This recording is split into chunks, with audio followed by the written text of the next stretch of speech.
هل حدثت نفسك يوما متعجبا من تقارب شهر رمضان الماضي والحالي زمنيا؟ أو عجبت لسرعة انقضاء الشهر الفضيل وعجلت باستغلال أيامه المعدودات قبل فواته؟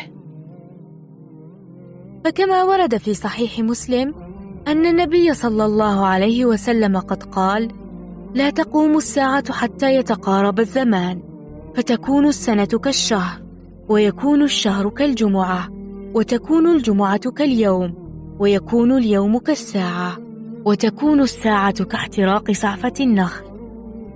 يقول الكاتب عقل ربيع: بركة الوقت نعمة بيد الله عز وجل، ولا يصل إليها العبد إلا بفضله وعونه ورحمته.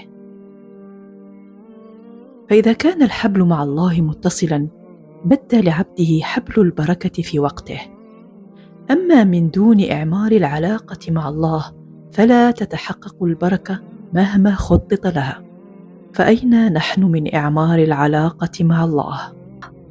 رمضان يكاد ينقضي، والعشر الأواخر تطرق الأبواب، فهل من مستقبل يا ترى؟ كان النبي صلى الله عليه وسلم يجتهد في العشر الأواخر من شهر رمضان ما لا يجتهد في غيرها، وكان يعتكف فيها ويتحرى ليلة القدر. وفيما ورد في الصحيحين من حديث عائشة رضي الله عنها أن النبي صلى الله عليه وسلم كان إذا دخلت العشر الأواخر أحيا الليل وأيقظ أهله وشد مئزره. وفعله هذا يدل على اهتمامه صلى الله عليه وسلم بطاعة ربه، ومبادرته الأوقات، ورغبته الشديدة في زيادة الحسنات وعدم تفويت شيء منها، واغتنامه الأزمنة الفاضلة.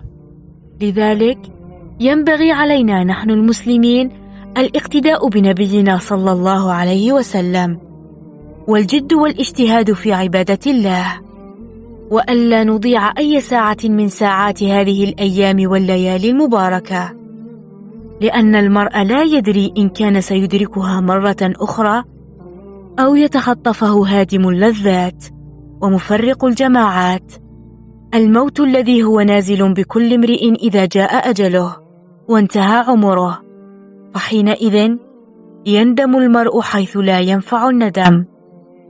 فاللهم إنك عفو تحب العفو فاعف عنا.